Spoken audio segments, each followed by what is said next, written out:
রাস্তা সোজা করা শুরু করে দেয়। আল্লাহ হেফাজত করুক। তাহলে আল্লাহ এবং তার রাসূলের অধিকারের পক্ষেই যদি এই জাতি এখনো দাঁড়াতে না পারে, আল্লাহর রহমত আসবে কিভাবে? আমি মাঝে মাঝে চিন্তা করি, অতীতে এক এক কবিরা গুনাহের কারণে এক এক জাতিকে আল্লাহ ধ্বংস করে দিয়েছেন। মাপে কম দিত, শোয়েব আলাইহিস সালামের জাতি শেষ। সমকামিতা করতো, লূত আলাইহিস সালামের জাতি শেষ। নবীর উটনি হত্যা করেছিল, সালেহ আলাইহিস সালামের জাতি শেষ।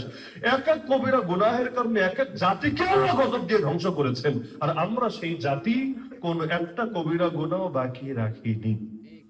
বিশ্বাস হয় না? কোন একটা কবিরা গুনাহ বাকি রাখিনি। এরপর আল্লাহ যে বাঁচিয়ে রেখেছেন, দুইটা ডাইল ভাত খেয়ে দুনিয়াতে অন্তত টুকটাক ইবাদতের তৌফিক দিচ্ছেন, আমি মনে করি এটা একমাত্র রবের রহমত আর নবীজির বরকত ছাড়া কিছু না। না হলে বহু আগেই ধ্বংসের যোগ্য হয়েছে, বহু আগেই।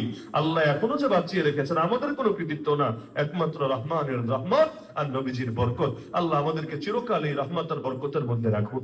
আল্লাহর সঙ্গে সম্পর্ক বাড়ানোর দরকার আছে নাকি না? সম্পর্ক বাড়াতে চাইলে বেশি বেশি খেতে হবে। সম্পর্ক বাড়াতে চাইলে বেশি বেশি দোকানদারি করতে হবে।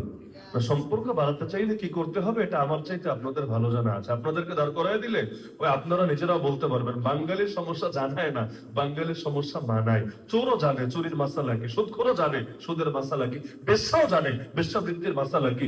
নতুন করে ফতোয়া দিয়ে জানানো লাগবে না, সবার জানা আছে। ওই যদ্দূর জানে ওর দূরে যদি মানা শুরু করতো, এতদিন এই দেশ এক টুকরা সোনার মদিনা হয়ে যেত। সুতরাং আল্লাহর সঙ্গে সম্পর্ক স্থাপনের চেষ্টা করেন। জানি না কার জীবনে কয়দিন বাকি আছে, এমনও হতে পারে আজকের রাতটাই শেষ রাত, এমনও হতে পারে। আর কত পাপ করলে আপনার মনে হবে বহুত হয়েছে, বাস এবার অন্তত থামা দরকার। আর কত জাহান্নামের দিকে গেলে আপনার মনে হবে এবার অন্তত ফেরা দরকার, ইউটার্ন নেওয়া দরকার, কাম ব্যাক করা দরকার। কারণ সময় যদি চলে যায় এরপর বুঝলে আর কি লাভ হয়? শেষ টাইমে তো ফেরাও না বুঝেছে, লাভ হয় নাই। শেষ টাইমে ফেরাও না কালেমা পড়তে চেয়েছে, সুযোগ পায় নাই। তো যার কারণে সময় থাকতে সময়ের কদর করতে হয়। আমার সকলের প্রতি অনুরোধ একটাই থাকবে, আসেন না সকলে আল্লাহর সঙ্গে বন্ধুত্ব করি। ওই যে শুরুতে আমি বলেছিলাম, আল্লাহর সঙ্গে বন্ধুত্ব না হলে আখিরাতের ধাপগুলো কে পার করবে? আরে আখিরাত রাখেন, দুনিয়ার প্রতিটা জিনিস কার নিয়ন্ত্রণে? রবের সঙ্গে সম্পর্ক করা দরকার আছে নাকি নাই? আল্লাহর ওয়াস্তে ভাই, আর কিছু পারেন বা না পারেন, আগামীকাল ফজর থেকে শুরু করে 5 ওয়াক্ত নামাজটা অন্তত নিয়মিত ধরেন। একবারে হাজার কিছু খেতে পারবেন সেটা সম্ভব না, অন্তত একটা দুইটা দিয়ে শুরু করেন। যদি 5 ওয়াক্ত নামাজটাও কন্টিনিউ করতে পারেন, ইনশাআল্লাহ এই নামাজই আপনাকে হাজারো পাপ থেকে ফিরাবে। এই নামাজই আপনার ভেতরে আলাদা ঈমানের জজবা পয়দা করবে।